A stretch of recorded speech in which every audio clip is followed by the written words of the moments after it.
as we all know. All right, I have got 5:30 on the clock, and so I am going to call this meeting to order. The first item on our agenda is to approve the minutes from May and July. Is there a motion? Move to approve the minutes from May and July. A second. All those in favor? Aye. Opposed? All right. That brings us to our discussion items, and up first is the 100 series for our policies. And Chase, I will turn that over to you. Well, good evening. Like we've kind of gotten a routine, sometimes we don't have a lot on these, and this would be one of those evenings. Some of the major changes we made to the 100s we made throughout the spring or in the summer during the updates we get from ISB, so we don't really have any substantial changes. The one that we are continuing to do a little work and tweaking on is our animal policy for therapy and support animals in our buildings. The guidance changes around that sometimes, so we're doing a little bit of work there, but nothing significant to report to you, the changes on the 100 this evening. Any questions or comments? All right, great. Then that will bring us to our next discussion item, which is the 200-3R1 policy. I received some feedback in advance of the meeting from 3 of the directors. Almost all of them are here tonight. So I won't summarize that because I don't want to misconstrue anybody's thoughts or feelings, but we have talked about this at the board table and at this committee. So I think what I'd like to do is open it up for a general discussion. I will say, Ruthina, I told her I wasn't going to give her credit because she wasn't sitting at the table, but I guess I will, did have a suggestion for actually changing the process. I didn't get any feedback that everybody loves this policy and is ready to vote and adopt it. But Ruthina's suggestion to change the process was to have board members sign up, like we do in November for our other committees, for bill review and for DPO. And the president and the vice president of the board would be the 2 members that would first be assigned to sit in on any type of meeting. And that would fall under the umbrella of their responsibility as president and vice president. Then a 3rd board member, if needed, would come from the sign up, and we would all sign up for a month or 2, and then there'd also be an alternate in case one of those 3 weren't available. And then if a meeting occurred during the month of March, and Charlie, that was your month, you would be the 3rd person to go. And if Charlie, Ruthina, or Molly weren't available, then they would contact the alternate, who, Mitch, if you're listed as the alternate, then they would reach out to you and say, it's your month. And so that way, the responsibilities are distributed evenly between the board, and it's just kind of really objective and straightforward about how those assignments are going to work. So I will throw that out as part of the discussion, but now I will turn it over to whoever wants to weigh in. I would just throw out a similar but slightly different option, because I do think the email approach is, not everybody's sitting in front of a computer, so I don't know that that's the best way to do it, but just a rotating list, right? Like we have our 7 names on there, and a meeting happens, the first 3 on the list get called if they're available, and if not, it moves down to the next one, and it just cycles through the list that way, so that truly is everyone having the same access. But yeah, go ahead. Not, yeah. That's it. Yeah. So. I just don't know that makes sense, especially when you're talking about particular meetings. Like, for example, this spring when we met with the Palestinian delegation and their advocates, for meetings like that, you really want someone who can bridge that gap between that population and the administration. For myself, being married to a Palestinian for almost 25 years, it makes sense for me to be in that meeting, right? I have, I have an understanding, I have some cultural competence there. There's other reasons why you might want to have someone in a meeting. It might be their professional background, their experience, maybe a personal relationship. I just think this whole arbitrary of you know, whoever is next on the list. It just doesn't make sense. I mean, we make big decisions. This body makes really big decisions, and I think this is not a hard thing to do, to make a decision about who is best to be in a meeting. I think, number one, all board members should have an opportunity to respond to an email to express interest. And it shouldn't be this race, this administrative race that we've set up. And number two, the people who are chosen, I think there should be some expressed reason why these people are chosen, some reasoning of why you chose these particular people to sit in on a meeting. And I guess I'm also not understanding why you would choose the first two as the president and vice president. There's nowhere in our policies that says that the president and vice president get first choice at one of these meetings. That's not in their duties. So if that's what we're going to talk about for the second part of the policy, I'm happy to come back to the first part of the policy and my concerns there, if anyone wants to talk about that second part of the policy. The only thing that I would add is that, let's just say, and I know that boards will change and so will superintendents and assistant superintendents. So let's say like a meeting that happens and it ends up being that the president, vice president are two cisgendered white guys. And then we have two cisgendered white men here. And then you have someone from a cultural background that does not fit that narrative. I've been through enough human relation classes and human relations seminars to know that that room will be felt to be stacked against a person from a marginalized background when they walk into that room. So I don't know how to necessarily navigate it, but I think that the Palestine part is important as well, or whatever it may be, having someone that has that nuance of background. But also, if that person that wants the meeting sees someone that's on the board that they're comfortable with, that they should have the option to have that person that they're comfortable with in that room at the same time. So I have a couple Yeah. comments. I think it's really hard to judge who's best suited. You don't necessarily know what's in my background, for example. So I think it's hard to judge, to say, well, clearly Charlie is best suited for this one. I think that's a hard matter to judge, and who's going to make that call? The other thing that I wonder about is our role at these meetings. I think our role at these meetings is to listen, but as board members, it's, our primary role is with him, to direct him in policy and how,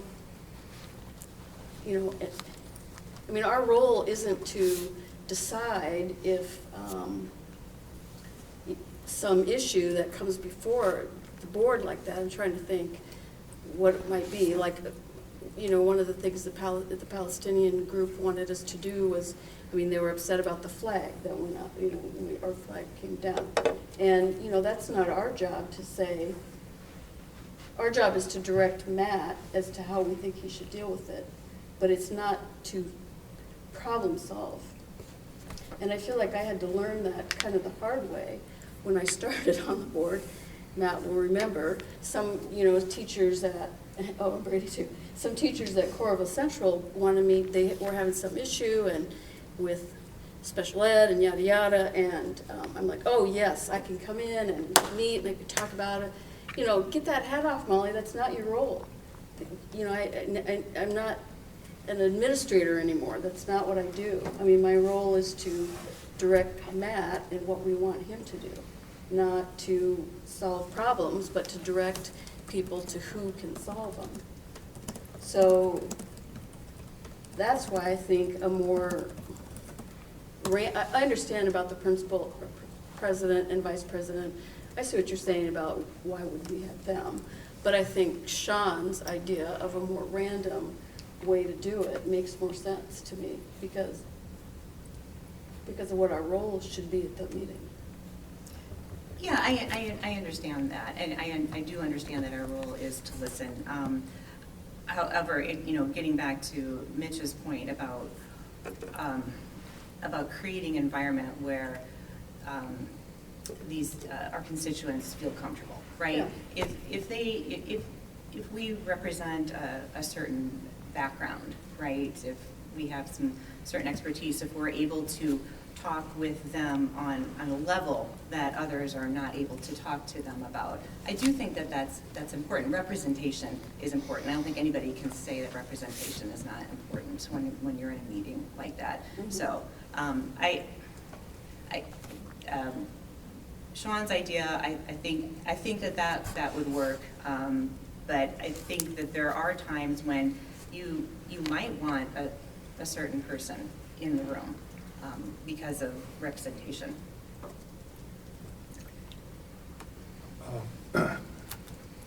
Reading through this, the way this is written,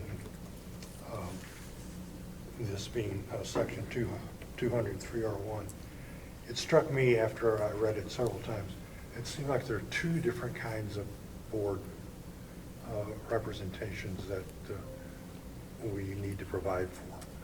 One is representation in a meetings where the outcome has to do with student discipline, staff, some staff personnel issue. A meeting which would result in some kind of I guess, sanctions against staff, students, or potential community members. And to that, for board members being called into that situation, the existing or proposed selection process, a selection process makes some sense to me. Whether or not this is the best one, I don't have a real idea about that. But the second, and I think frankly more important, board members' work is the kind of thing that you're talking about, where we're asked to participate in basically a study group or an exploration group, and the Palestinian group's request is a good example to me. And in those situations, in my view, any board member should be able to take part in that cares to. I'm not sure how to get around Open meeting. open meetings things. Okay. But that, to me, that kind of a request or a meeting or situation doesn't require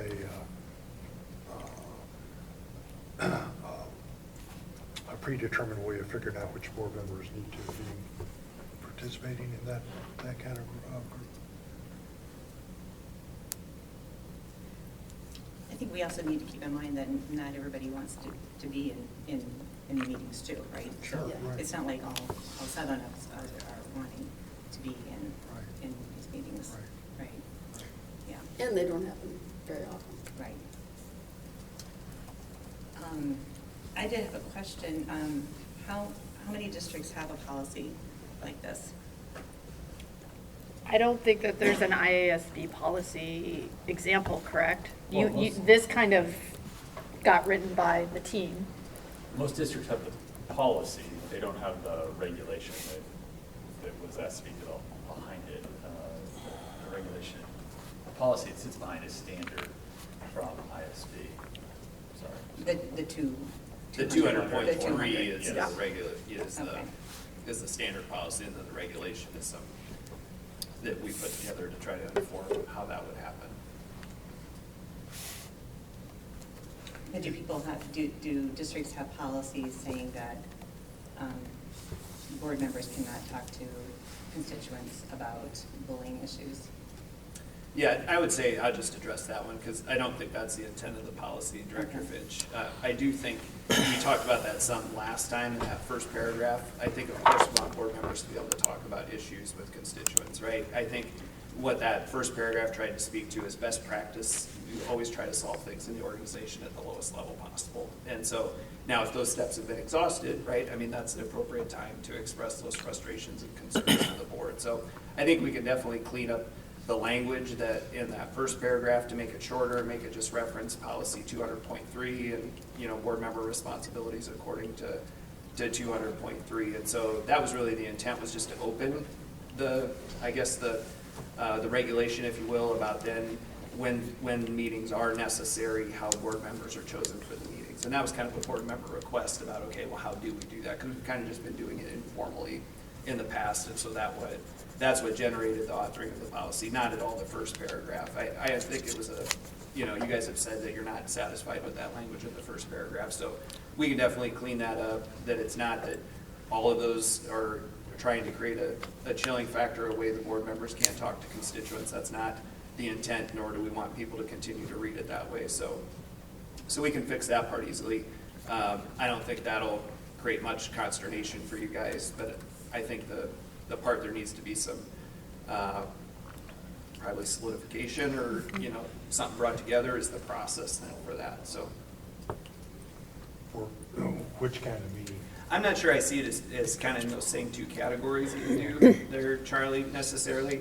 I think if we got to, because I think these are all speaking to informal situations, like the informal conversation like Director Finch is mentioning. If somebody wants to talk about a harassment issue or a student discipline matter they're frustrated about, if that's an informal conversation, I think that this policy is speaking to at the board. If those reach formal steps, we have formal proceedings for how those would happen, right? Like an employee termination issue, you guys are going to be, you know, in a hearing for that type of thing. This is more of an informal meeting of the board, and so whatever the specific nature of that meeting is, I think this selection policy would give a forum for, you know, a community member or a parent or a staff member to express, you know, some frustration that way, or it could be a larger community concern like that we've pulled the board members into before, whether it's been LGBTQ or Black community or Palestinian community. You know, those have all been examples that we've had these types of meetings. Well, that was going to be my question, because Charlie's, your first kind of meeting said when some sort of punishment or action was Yeah. being contemplated, and I thought the only time the board would ever be involved in a meeting like that would be when we sit as a full board in our quasi-judicial. We would never do that as a group of three. So that's why I when you were talking about the two different meetings, I don't think that this would apply to a meeting where a solid action of discipline would result. Okay, well, there's language in the second, or in the last paragraph of 200.3R1 as it's written now. That, to me, indicates that's why I brought this up. Oh, I see what you mean, that the meeting might be about discipline. Yeah, right, yeah. I see. I don't think the outcome of the meeting, though, would ever be Okay. a discipline. But someone, I guess, Because would. three board members couldn't make that decision for the Yeah. board. So if there was information gleaned at a meeting, or if the admin team suggested action steps, right, we could do that. But if there was some decision point for the board following a meeting of these sorts, then it would probably come back and be discussed at the board table, right? Like, we had some action steps, I think back to that first summer I was here, right, as superintendent. And we met several times with our Black community at that point with George Floyd. We had some significant action steps that would come out of those, and we would discuss those at the board table, and then either have board action or informal consent there, where all board members were aware. I think Molly's point about, you know, the role in most of those is to listen, right, and then identify future action points if it's a concern that a parent brings, or again, an employee would bring, or a group of employees would bring. Again, you're probably listening, and then we're reporting back to the group, right, to say, is there policy you want to now direct our team to work for? Of course, again, we could suggest some action steps in those, but you would just have to be careful with that, as only three of you, you know, at most would be there, and so you don't want to speak for the whole group until there could be a follow-up conversation. The one thing, I think I can come around to Sean's idea, as long as there's a loophole for representation in those meetings. But the other issue that I could see on assigning those is trying to get those 3 people that are assigned that month at the same place at the same time with that person, right? It's like the, Scheduling yeah, the aspect. scheduling aspect of it, where nobody's coming to one of these meetings unless it's heated, right? There's going to be some sort of issue that someone is upset about, and it's usually that person coming in.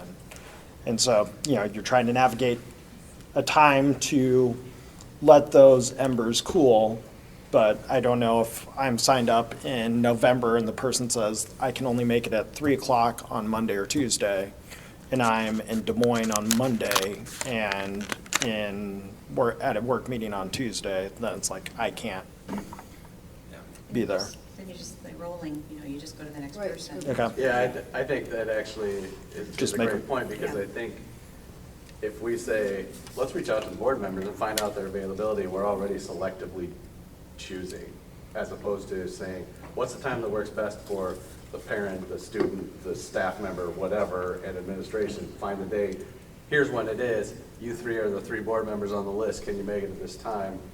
2 can, 1 can't, next one, right, can you make it at that time, right, like. Yeah. Kind of the same Trying alternate to do it strategy. around, Yeah. because then we're, So- again, limiting.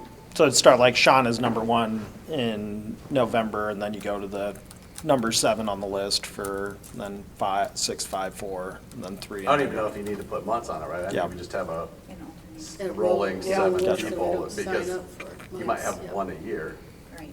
right? Right. Yeah. So we would not be worrying about, we would not be considering representation at this point? I just- personally think it's impossible. I mean, I just think that, and it's what Molly said too, like, I don't know Molly's background, Right. and neither does Matt, I mean, maybe she has something there, and I don't think we need to get into our personal business about why we may be best suited for a meeting. I don't, and the subjective, I don't like any subjective part of this process. So I like the rolling list is like, it's just objective. There's a list, it goes down, and it is what it is. To me, a completely objective process is the fairest process. Okay, I just wanted to understand that. I'm trying to think of a way that does allow that space without it getting really convoluted in policy, because we're writing a policy that's, it's not like Jane can go to these meetings because of X, Y, Z, and Molly can go, right, we can't do that because different board members, everybody has something different. I'm wondering if it's, Well, and Jane had a good point too about like, you may have some depth of expertise in that, or you may be part of that affinity group, but you may not want to be part of the meeting in that sense, right? I mean, that not everybody's the same in how they want to show up or, be represented there, so because, there's some obvious ones, like it seems like it would make sense, right? But then there's some other situations where it may not be obvious, and so I think it's just, I think Megan Molly was the one that said like, who judges it, right? Like, that doesn't make me feel super comfortable if you're asking me to judge which 7 of you, or which 3 of the 7 of you should be the most appropriate for a meeting all the time. Sometimes that'd be easy, sometimes that could be challenging. And I think it'd be hard for Ruthina and Molly as president and vice president to do that, so. you kind of just shot down my idea there, because I was thinking of, you have this rolling list, but if something specific that, like, meant something to Charlie, he could request for inclusion of some sort, but to your point, then who is the arbitrator of that decision? And let's say somebody says, let's get Molly to come, because she worked at West High, and this is a West High thing. Well, just because somebody asks for a person doesn't mean they're the best person to be there then, right? So I don't know what I'm saying, but, Yeah, my original thought was that I like the in rolling the list. role for these Yep. meetings, we're all just one and we all are Yeah. the same. Yeah. And again, I think the meetings that I've gone to over the years, it's been about listening.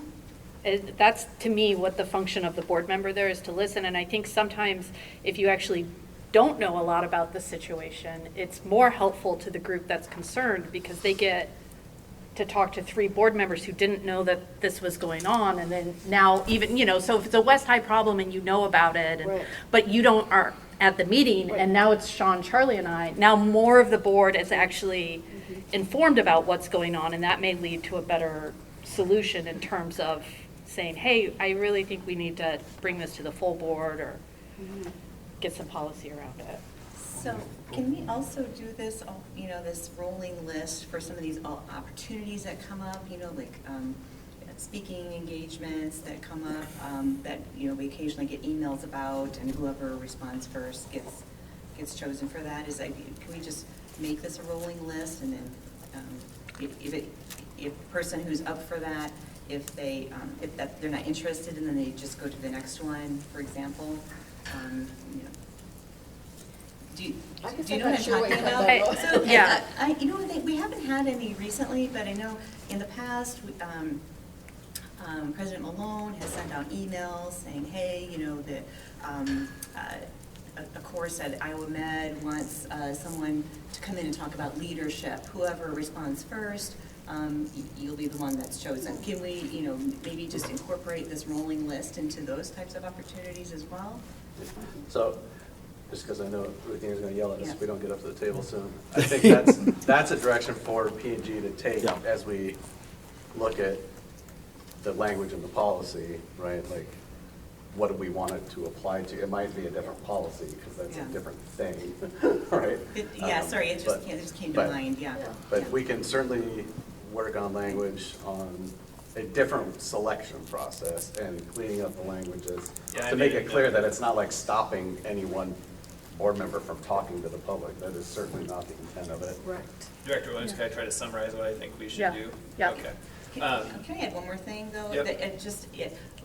That the top part of this policy also makes me feel like it's implied that listening biases someone. And so, again, our primary role is to listen. And if you're having a one-on-one, it feels like you're implying that someone having a one-on-one conversation where you're primarily listening, just it biases them or it negates their neutrality. So that I have an issue with. And then I feel as if, reading through this policy, that maybe what we need is some training. Maybe that's what you're looking for, is some training of board members. Like, this is what you do when someone approaches you. This is what your role is, and this is what you don't want to do. So maybe that's the outcome that we need. Yeah, that's not a bad Yeah. suggestion, Gene. I think, because part of it is, I think sometimes it's almost, it's hard to communicate to you guys, right? It's a difficult conversation, but part of it isn't that, we're gonna come lean on you and say, oh, now we're in this judicial hearing, you need to recuse yourself. It could be an employee. It could be the administrator that's the subject of the complaint, right? And their side that's saying, you've been part of this since the front end. That person's not going to be a fair arbiter for me. And so it's not likely to be the superintendent's office that's going to tell a board member, oh, you shouldn't be a part of this hearing. It could be some other party involved in that case that's going to come and say, well, you've had involvement, since this stage of this before it became a formal proceeding, right? And so I think you're right. There's still a role that people are going to reach out and contact you. So if there's people that want some training with that, that's something we could look at, in that regard. And so I'll make a note of that's a follow-up part of this conversation, and then I can try to summarize real quick unless you have something And else. I would push back a little bit. I would ask you to reframe it as listening is if you get to a quasi-judicial function or phase, listening is gathering evidence. And so when you listen to somebody, you've gathered evidence about the situation. And then when you go into a quasi-judicial hearing, you have evidence that the other 6 board members don't. And that's when problems really start to arise. And every quasi-judicial function we've done has had attorneys representing, that I've been a part of, has had attorneys. And the lawyers will be very upset if the decision makers don't all have the same, because the evidence is supposed to come out at the hearing. So I think that's the push and pull, Director Finch, is that it seems that listening is innocuous, but other people don't think it's innocuous. And that's where the problematic stuff arises. All right, done. We've Okay. got about 1 minute. It's 58. Yeah, I'll try to be really fast. So this first paragraph, we'll tighten that up a little bit, right? And we'll make sure we don't send any misintent there about what we're trying to say board members can or can't do. I do think there's probably a couple talking points there on the last one to come back to still as we work on that language. So no, that's not a final product. And then I think what we'll do on the second part of this is kind of work from this suggestion, Director Eyestone's suggestion about the rolling list. knowing that you guys still sound like you want to have some more conversation about the representation piece, right? And so we probably won't build that into the draft, but no, I would say the next time that's at P&G, that conversation feels like it got truncated a little bit here as we approached our time limit, and so we can come back to that. But we'll work on the first paragraph, and then the process part, kind of operating from this rolling list, and then we'll pick it up from there. Does that sound fair? Yep. Okay. Thank you. Is there a motion to adjourn? So moved. Second. All in favor? Aye. Aye.